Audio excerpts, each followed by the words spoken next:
So we're finished now. Just quickly go through the packaging here. It says version A, which has all the colors, but coincidentally, these gray or silverish colors are already included, so it's kind of like A and B. You could do a monochrome kind of thing. But that's gonna probably come out later, maybe for people that are just gonna paint this stuff or something. I don't know. Alright, so anyways, obviously the box was a little crushed from shipping. I bought this from AliExpress, and then I actually found it cheaper at one of my local Gundam stores, so maybe it makes sense to go to your local hobby shop first. But, oh well, it's already been purchased. It did include 1.5 decal sheets, so a lot of the stuff that's on this decal sheet was on a different half, but it was red and gray, not purple. There's no purple on a standard Bandai product. It's just red and gray and stuff, so that's why I skipped the purple stuff and just stuck with red. But if you're gonna do a brand new build of one of these, you might want to just hold off and use the decals, because Bandai includes stickers. They're pretty good stickers, but they're still stickers. And before buying these claws, I didn't clear coat it, and I noticed that the sticker here and on the rounded areas like here were peeling off because they're stickers. Stickers are stupid. They're just not good.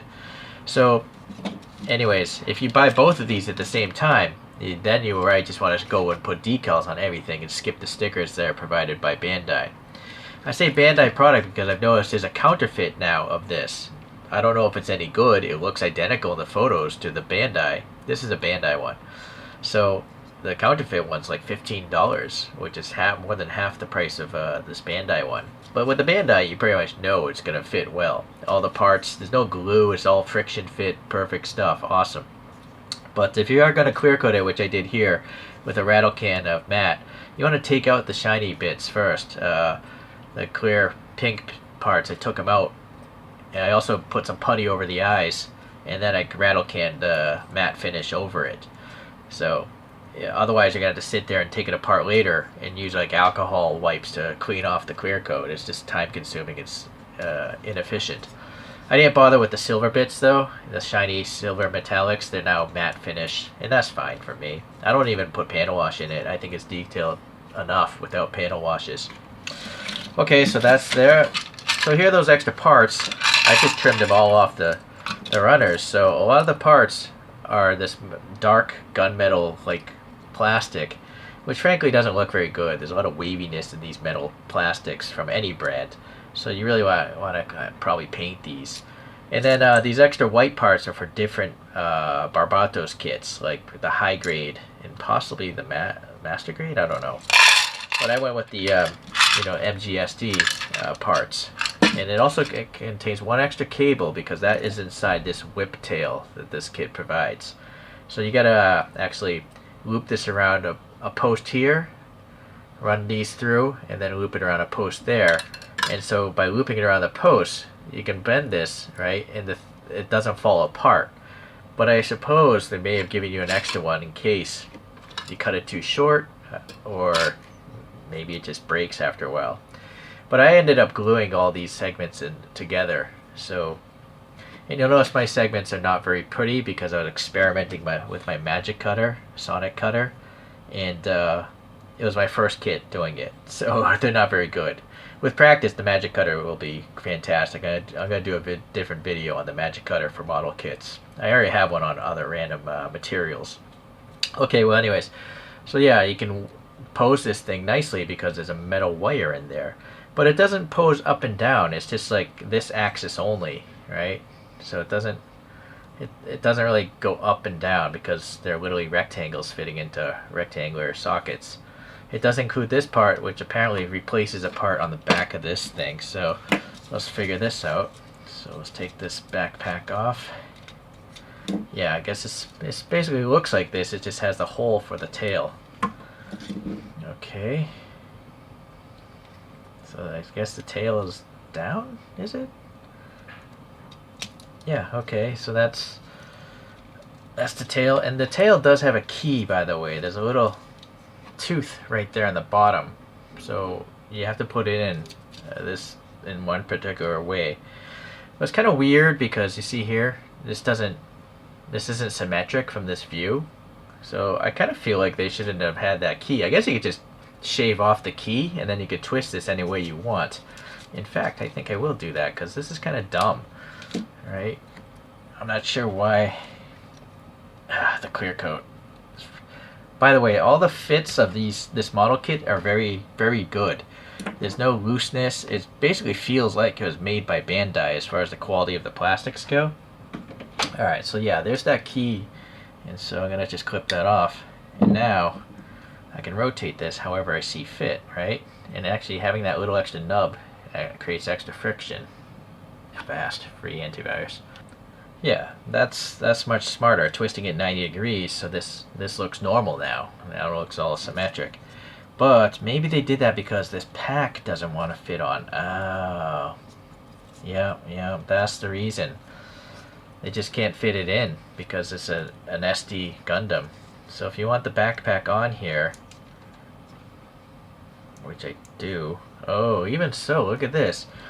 It doesn't fit. The backpack is colliding. There's nothing you can do. I guess you either have the tail or the backpack. For the review, I'm going to just leave the tail on, but I'm probably going to lose the tail. That's a shame. If it was, I don't know how they could have done it differently. See, it's just not going to fit there, right? It's just, but the skirt is kind of getting in the way there. The only way they could have, oh, look, see this sticker. These stickers are peeling up. Well, I'm going to just peel them off. So yeah, maybe one day I'll just go back and use the decals wherever those peeling up stickers are. Back to this. The only other way they could have done this is to have a dog leg here and have this thing come out here. Then there would have been, I think they could have done it. Yeah, just a little bit of extra plastic. If they move the pivot point right here, then you could have everything, right? So that's a lost opportunity to have, you know, maybe leave this part or have an extra part where this thing dog legs around the skirt. Alright. Bandai. All friction fit.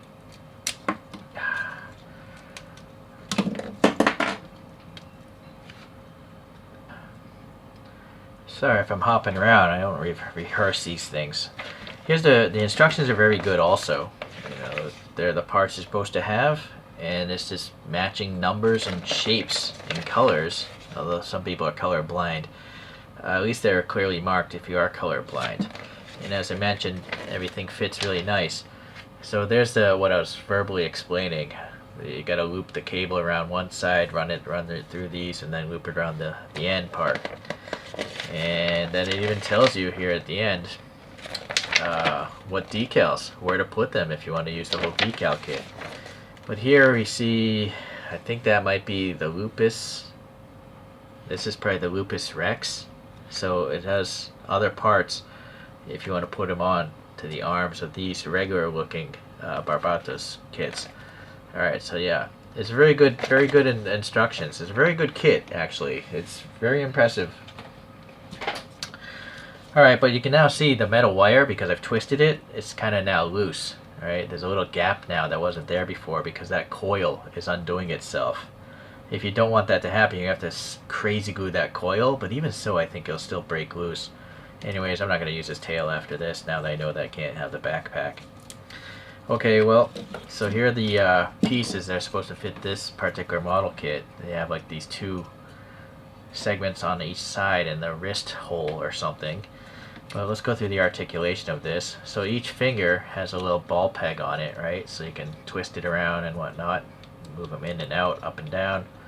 That's as wide as you can splay the fingers though. So it still looks pretty cool, but I almost feel like maybe these two further ones should have been angled out even further. Or not, I don't know. Yeah, I think they could have. Because when they're all squished together, I think they could have had those separated even more so you could have a more splayed out look.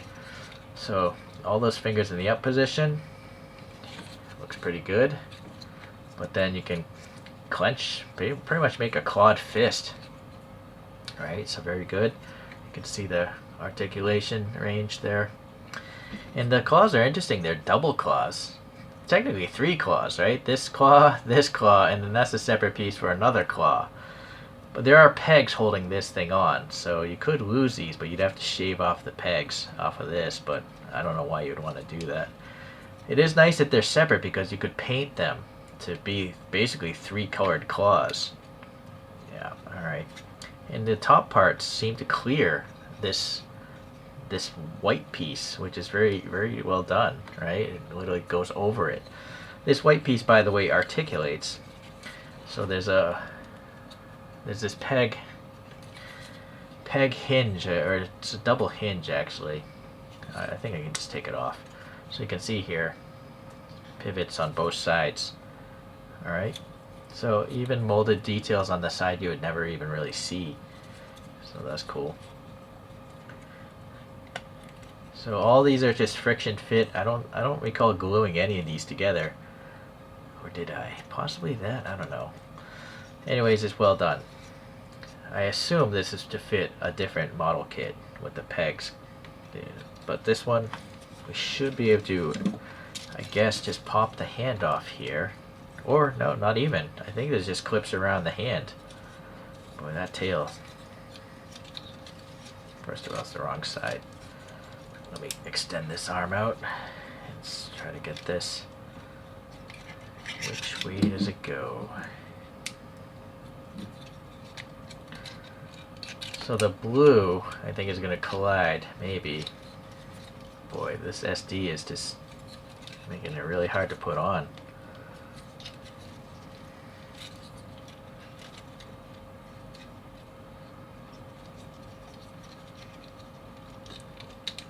Okay, yeah, you're gonna have to bend the arm, I think, just to get this on, because it's colliding with the body itself. It's such a deformed thing. So look at that. That's really neat. Mega claws. Maybe move this back a little bit. And yeah, you can see this hand does have a hinge to pivot a little bit, but it's gonna obviously collide with this hand. So, alright. Let's get the other one on. Now that I know, I should probably bend this first. Get this thing going. I wonder if you do have to... Yeah, I think you might have to bend this to be in line this way. Yeah, alright, so the thumb will collide with this white thing, so you want to pose the forearm like that before you put this on. Alright, it's even got these 2 back claws, which are actually 2 parts. Interesting, so you could paint one on the inside a different color if you wanted to.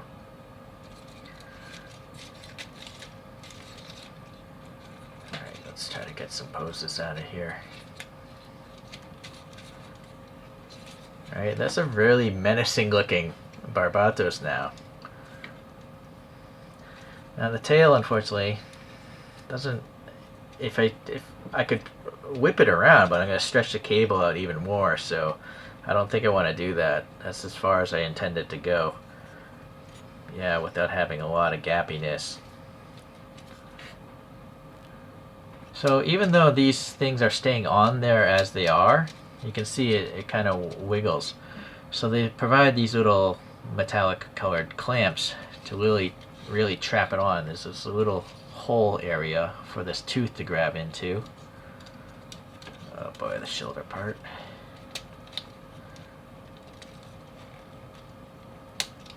Snap.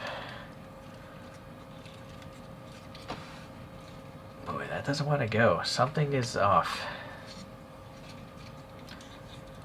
I wonder if you should remove these. Hold on.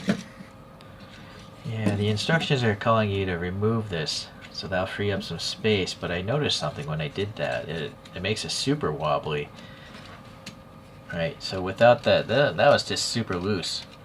And so that's why they give you this piece. But let's compare it to the other way, the first way I did it, after I get this together. One side, two side. Alright, well, yeah, it definitely works pretty well. That's clamped in there pretty tight. But I almost feel like you might want, if you're just lazy, just do it this way. Just leave the blue thing on, and it seems to be pretty well on there as well. It's just I fear I'm gonna lose this, you know, I guess though I'll never pose these claws with any other model kits, so... Alright. So balance is obviously an issue with this heavy tail, but I also was able to put a weapon into its hand still, even with those crazy claws, so that's kind of nice. So just messing around further with this sword in hand, I didn't mention earlier that you can actually, not only does the hand bend in and out, it actually pivots, like a wrist, right? So it actually pivots, it can go all the way around, I guess. So you can actually have it look like it has two different hands. Or I thought it was interesting that you actually bend the thumb around this sword here, and it looks like this giant yellow claw is grabbing this sword. So let's see, so you can kind of get it to look like it's holding a weapon, even though it's really holding a hand holding a weapon. Oh, look at that, it actually looks even better. Holding this giant club. It looks pretty neat, I think. I'm not gonna, well, I might pose it this way in my cabinet. Anyways, let's continue on. But you can see the back looks a little bit weird without that pack there. So that's a real shame. I wonder if they could have made it so they had a piece clamp into this backpack that had the pivot for that tail, right? Then they have the tail coming out of this. That would have been also maybe an alternate way to make this work better. Now, naturally, you're not going to probably pose your figure backwards, so I guess it's not a big deal. But I kind of feel like the tail, I guess it's nice to have, but I'm not going to use it.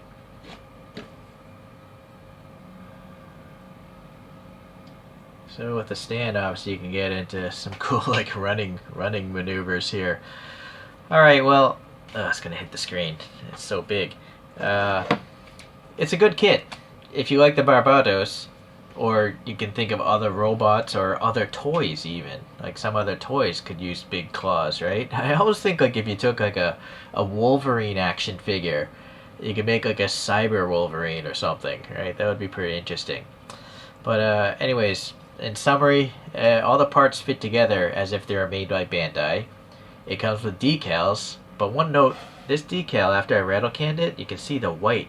It's very thin as far as the thickness of the decal. So the rattle can paint literally tore through it a little bit, and now it looks pink. It turned it translucent or more than opaque white.